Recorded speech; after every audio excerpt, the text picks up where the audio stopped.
इसमें हम review petition file कर रहे हैं और हमें पूरी उम्मीद है कि भारत के संविधान के आलोक में सुप्रीम कोर्ट जो है इस अपने फैसले को जो है रिव्यू करके जो है जो इसमें कानूनी त्रुटियां हुई हैं उनको दुरुस्त करेंगे और जो संविधान में लिखा हुआ उसको एज इट इज़, जो पिछले 70 साल से आरक्षण मिल रहा था तो आज गलत कैसे हो गया वो?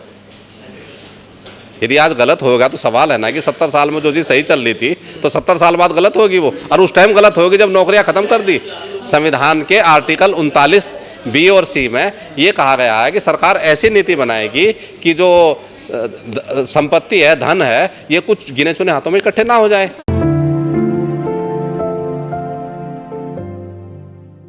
सर ये राय नहीं है, ये फैसला है। वर्गीकरण का भी फैसला है और क्रीमी लेयर का भी फैसला है। क्रीमी लेयर के बारे में फैसले में साफ साफ लिखा हुआ है कि ये जो है SC/ST पे जो क्रीमी लेयर है उसको जस्टिफाई किया गया है जर्नैल सिंह के डिसीजन से, M नागराज के डिसीजन से और देवेंद्र सिंह के डिसीजन पर। 3 डिसीजन के आधार पर इस फैसले को जस्टिफाई करके ये लागू हो चुका है। और जो लोग जो हैं ये चाह रहे हैं कि ये फैसला नहीं है, राय है, इस मामले में जो प्रधानमंत्री जी ने जो स्टेटमेंट दिया था जब दलित सांसद उनको मिलने गए थे कि मैं क्रीमी लेयर को लागू नहीं होने दूंगा, ये प्रधानमंत्री जी का झूठ बोलना है। और यदि प्रधानमंत्री जी इसको लागू नहीं होने देने की बात कर रहे हैं तो सुप्रीम कोर्ट का वो कंटेम्प्ट कर रहे हैं, क्योंकि जो एक बार फैसला आ गया उसके 2 तरीके हैं। यदि उससे सहमत नहीं है कोई भी व्यक्ति तो उसकी रिव्यू पिटीशन डालें। प्रधानमंत्री जी किस आधार पर कह रहे हैं कि हम इस फैसले को लागू नहीं करेंगे? वो सुप्रीम कोर्ट का कंटेम्प्ट कर रहे हैं, उनको सजा होनी चाहिए इस मामले में। मोदी जी को? हाँ, मोदी जी को सजा होनी चाहिए। सुप्रीम कोर्ट ने फैसला दे दिया तो वो कैसे कह देगा कोई भी आदमी कि मैं इसको मानता नहीं हूँ? क्या पता अध्यादेश लाने की सोच? हाँ, वो तरीका है, वो तरीका उनके पास है। वो उसमें रिव्यू पिटीशन फाइल करें, वो उसमें अध्यादेश लाएं और उसको ला कर करें। लेकिन ये कहें कि मैं सुप्रीम कोर्ट का फैसला नहीं मानता और ये जो है वो गलत है, जो है कि मैं लागू नहीं होने देने का इसको। जैसी बात अभी अनकॉन्स्टिट्यूशनल बात प्रधानमंत्री जी ने करी है और वो धोखा है जनता के सामने। सर प्रधानमंत्री जी भी गैर संवैधानिक बात कर रहे हैं, सुप्रीम कोर्ट का फैसला भी गैर संवैधानिक है, तो ठीक क्या है फिर सर? ठीक तो संविधान में जो लिखा हुआ है, संविधान में जो है लिखा हुआ, संविधान के आर्टिकल्स में लिखा हुआ ठीक बात यह है, मैं आपको पढ़ कर बता देता हूँ। संविधान का आर्टिकल 16(4) ये कहता है, सही तो ये है, इस अनुच्छेद की कोई बात राज्य को पिछड़े हुए नागरिकों के किसी वर्ग के पक्ष में जिनका प्रतिनिधित्व राज्य की राय में राज्य के अधीन सेवाओं में पर्याप्त नहीं है, नियुक्तियों और पदों पर आरक्षण के लिए उपबंध करने से निवारित नहीं करेगा। सही तो ये है, सही इसमें यह है कि यदि एक कास्ट है, SC/ST की एक क्लास है, उसको संविधान में बनाया गया है। यदि 341 आर्टिकल 341 में किसी जाति को SC की सूची में शामिल करने और बाहर निकालने का कार्य है, वो संसद को सौंपा गया है। संसद एक सूची में शामिल करेगी या निकाल लेगी। यदि संसद को ये लगे कि जाति जो है निकालनी चाहिए तो संसद के पास पावर है। सुप्रीम कोर्ट ने किस आधार पर कह दिया? तो सुप्रीम कोर्ट ने राज्य सरकारों को गलत दे दिया। ऐसे जो है ना, जिसकी पावर सेंट्रल गवर्नमेंट की है, सेंट्रल गवर्नमेंट की नहीं है, संसद की है, वो पावर राज्य सरकार को कैसे दी जाएगी? दी नहीं जा सकती, वो बिल्कुल गलत है जो है। तो जो वहाँ एडवोकेट्स आर्गुमेंट कर रहे हैं वो क्या कर रहे थे सर? सर जो है, जो मोदी जी ने सेंट्रल गवर्नमेंट अटॉर्नी जनरल को कहा वो उसने वहाँ कह दिया। अटॉर्नी जनरल ने तुषार मेहता जो हैं सॉलिसिटर जनरल हैं, उन्होंने सामाजिक न्याय मंत्रालय को 2 लेटर लिखे थे कि इस बारे में सेंट्रल गवर्नमेंट का क्या राय है, मुझे बताएं। उस दोनों लेटर का कोई जवाब नहीं आया। लेटर मेरे पास मौजूद हैं और मैंने RTI में भी पूछा था कि तुषार मेहता ने लेटर जारी किए थे? हाँ, सामाजिक न्याय मंत्रालय को लेटर जारी किए गए थे कि आप इस मामले में सेंट्रल गवर्नमेंट अपना पक्ष बताए क्या है।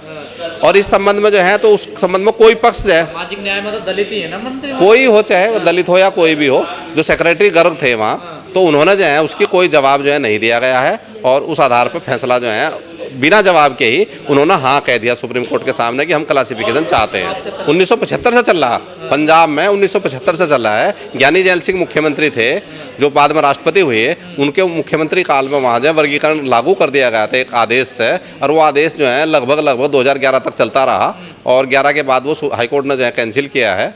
तो तब तक उसमें अब तक वहाँ कोई परिवर्तन नहीं आया। आप कह रहे हैं संविधान पे हमला, जो संविधान को बचाने के लिए घूम रहे थे सर पे उठा कर, वो नजर नहीं आ रहे, उनका कोई क्लियर स्टैंड नहीं है। वो सब जो है वो फर्जी लोग थे, चाहे अखिलेश हो चाहे राहुल गांधी, वो राजनीति देख रहे हैं इसमें। ये एक बड़ा वर्ग है SC ST का, इनकी बहुत बड़ी आबादी है। आदमी सोचते हैं कि 2 धड़े हो जाएं, कम से कम एक हमारे पास रहे। उनका सिर्फ ये है, उन्हें संविधान से कोई मतलब नहीं है। मैं तो ये मांग करता हूँ इस आप लोगों के माध्यम से कि जितनी पार्टी हैं, पॉलिटिकल पार्टियाँ विपक्ष में हैं और पक्ष में हैं, वो सारे सुप्रीम कोर्ट में रिव्यू पिटीशन दाखिल करें। जैसे स्टेटमेंट दिए जा रहे हैं, बहन जी स्टेटमेंट दे रही हैं, अखिलेश यादव ने भी स्टेटमेंट दिया है और खड़गे ने भी स्टेटमेंट दिया है, ये सारी पार्टियां इसमें जाएँ, रिव्यू पिटीशन फाइल करें तो पता चल जाएगा वो वास्तव में चाहते हैं नहीं। ट्विटर पर जाए लिखने पर, एक्स पर लिखने पर थोड़ा ही काम चल जाएगा। वो करें उसको पास और फिर पार्लियामेंट में रखें इसको जाए। 21 तारीख को भारत बंद की भी कॉल दे दिया आप लोगों ने। हम लोगों ने 21 तारीख की कोई कॉल नहीं दी है और जो है व्हाट्सएप मैसेज चल रहा है।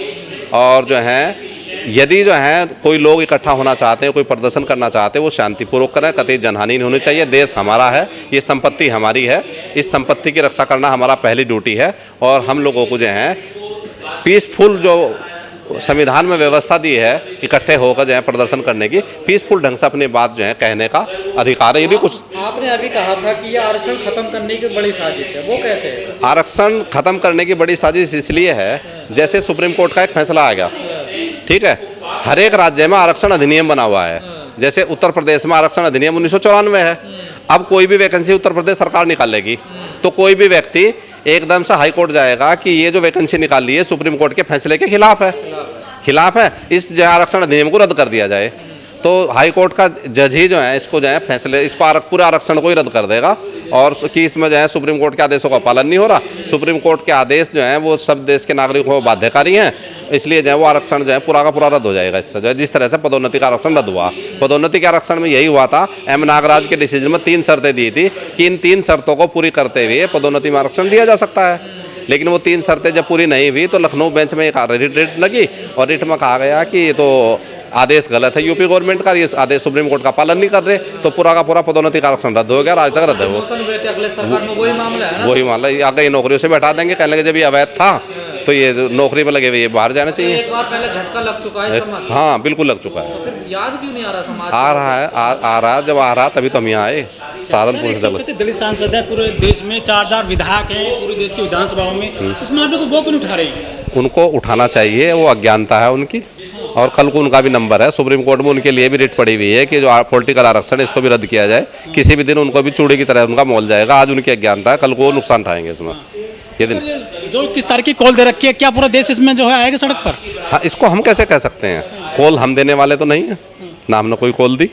लेकिन यदि जो है देश के नागरिक जो हैं पीसफुल तरीके से जो है सड़क पर आकर अपना राष्ट्रपति प्रधानमंत्री को ज्ञापन देना चाहते हो दे। हमने तो कल ज्ञापन देने के लिए, कल की डेट तय है हमारी सहारनपुर में, करीब 5-6 लाख ज्ञापन कल भिजवाए जाएंगे सहारनपुर से सभी सांसदों को, राज्यसभा सांसद, लोकसभा सांसद, प्रधानमंत्री, राष्ट्रपति, सेंट्रल गवर्नमेंट के सेक्रेटरी, सबको ज्ञापन भिजवाएंगे। कल हमारा कॉल है।